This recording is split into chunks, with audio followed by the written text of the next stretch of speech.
दोस्तों, जैसे कि मैंने आपके साथ प्रॉमिस किया था कि मैं अब एक नई सीरीज तैयार करने जा रहा हूं जिसमें आपके सामने गांधी और नेहरू को लेकर के वो चीजें एक्सपोज करने जा रहा हूं जो सामान्यतः समाज के अंदर अभी तक नहीं थी। इसको लेकर के मैंने पूरी की पूरी प्लेलिस्ट बनाई थी तकरीबन 7-8 साल पहले, लेकिन अब इसमें कुछ और नए अध्याय जुड़ने जा रहे हैं जो आपके सामने गांधी नेहरू का क्रूरतम और घिनौना चेहरा लेकर के आएंगे। और इसके साथ ही साथ एक और चीज जो मैंने पिछले वीडियो में बताई थी, 299 की मेंबरशिप अगर आप सत्य सनातन पर लेंगे तो आपको सबसे पहले क्या मिलेगा? आपको 33 अध्यायों की ढाई मोर्चे का चक्रव्यूह पार्ट 1 की पूरी ऑडियो बुक मेरी आवाज में मिलेगी। साथ ही साथ 100 पुस्तकें इतिहास की जिनका मैंने चयन किया है उनकी ऑडियो बुक आपको साथ साथ मिलती चली जाएंगी। इसके साथ ही साथ मेंस लाइव्स मैटर इसकी ऑडियो बुक आपको मिलेगी। उससे भी जबरदस्त बात क्या है? उससे भी जबरदस्त बात यह है कि मैं जो ढाई मोर्चे का चक्रव्यूह पार्ट 2 लिख रहा हूं, जो कि पार्ट 1 से अत्यंत खतरनाक है, अध्याय लिखते लिखते ही मैं इसकी ऑडियो बुक इस पर अपलोड करता चला जाऊंगा। तो आपको इस पे अनलिमिटेड बुक्स मिलने वाली हैं, वो भी मेरी आवाज में। अनलिमिटेड रहस्यों का उद्घाटन होगा जो आपने कभी नहीं सुना था, और ना ही आपको ये सारी चीजें किसी अन्य प्लेटफॉर्म पर मिलेंगी, क्योंकि सभी प्लेटफॉर्म्स जहां पर भी मैंने अब तक प्रयास किया है, सभी लोग कहते हैं कि अपनी आवाज को थोड़ा सा टोन डाउन कर लीजिए, थोड़ा सा इसको ग्रे शेड में कहिए, थोड़ा सा इसको डाइल्यूट कर दीजिए, और वो मेरे बस का है नहीं। इसीलिए मैंने तय किया है कि पुस्तक की जो कीमत है उससे काफी कम प्राइस में मैं आपको हर एक किताब की ऑडियो बुक देने वाला हूं। और इस वीडियो के अंत में एक और बहुत बड़ा ऑफर होगा आप लोगों के लिए। अब हमारे टॉपिक पर हम वापस आते हैं।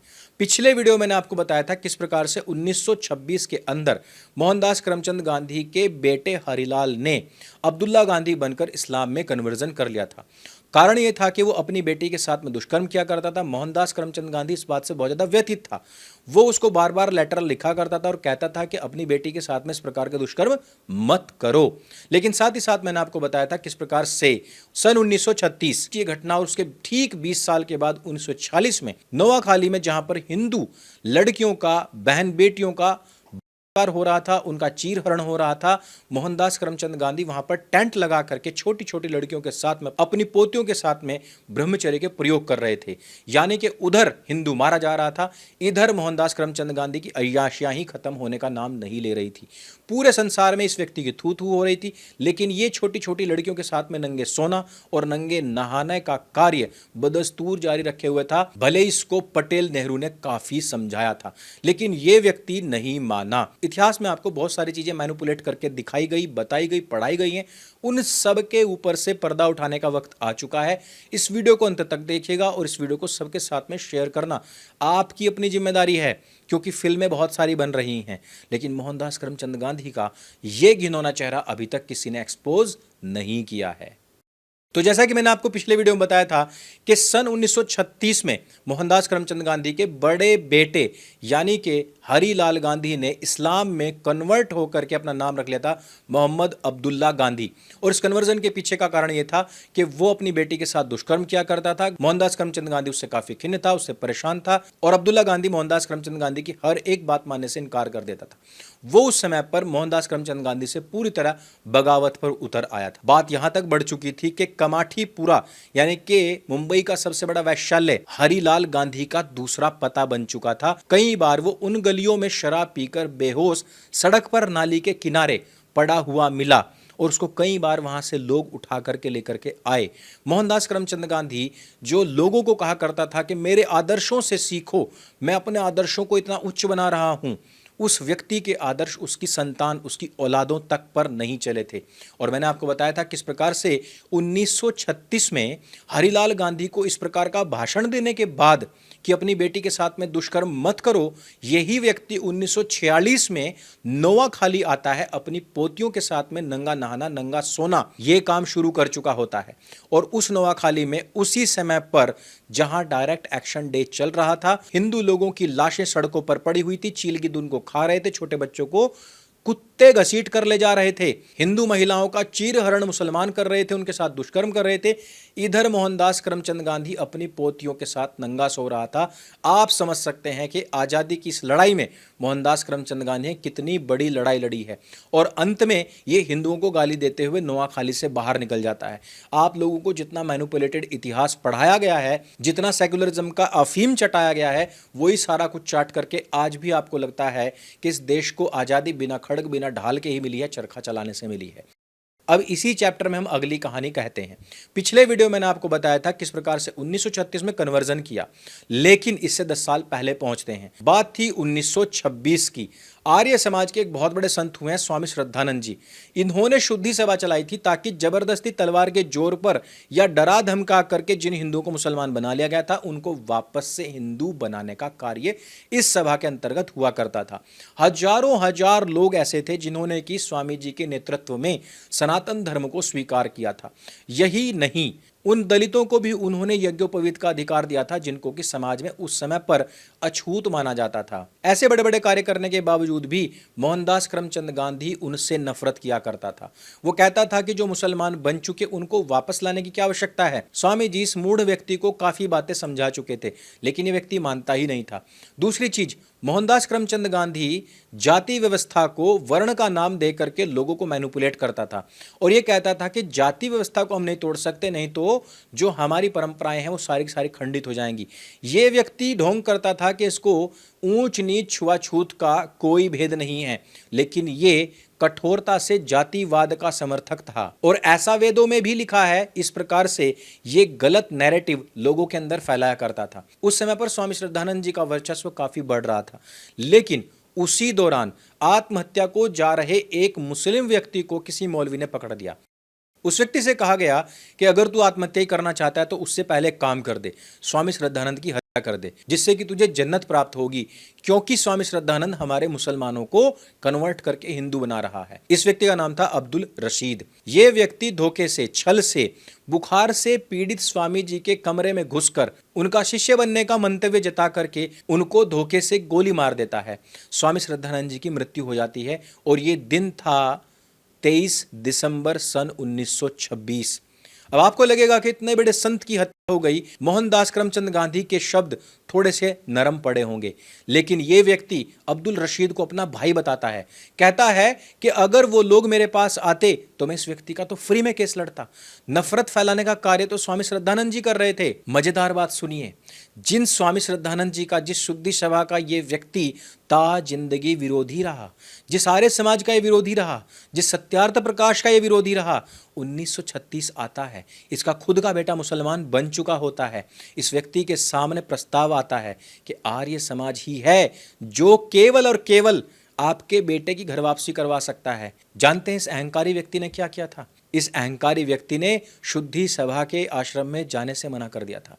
इस व्यक्ति ने पत्र लिख लिख करके लोगों को तो कहा कि उसको समझाओ, उसको बुझाओ, उसको वापस से लेकर के आओ, लेकिन ये व्यक्ति नहीं गया। जब कस्तूरबा ने इस व्यक्ति से बात की, इसने कस्तूरबा को भी डांट कर वहां से वापस भेज दिया था।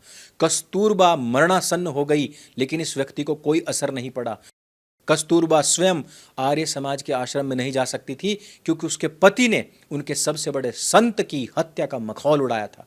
कस्तूरबा अंततो गत्वा लोगों के समझाने बुझाने पर कि आर्य समाज के लोग ऐसे नहीं हैं, तुम उनके आश्रम में जाओ, वहां पर वो जाती है और इस धूर्त मक्कार व्यक्ति के तरफ से माफी मांगती है, और वो कहती है आप में से कोई भी मेरे बेटे को वापस ले आइए, अन्यथा ये आपका जो शुद्धि सभा का जो कार्यक्रम है ये इसी की हानि होगी।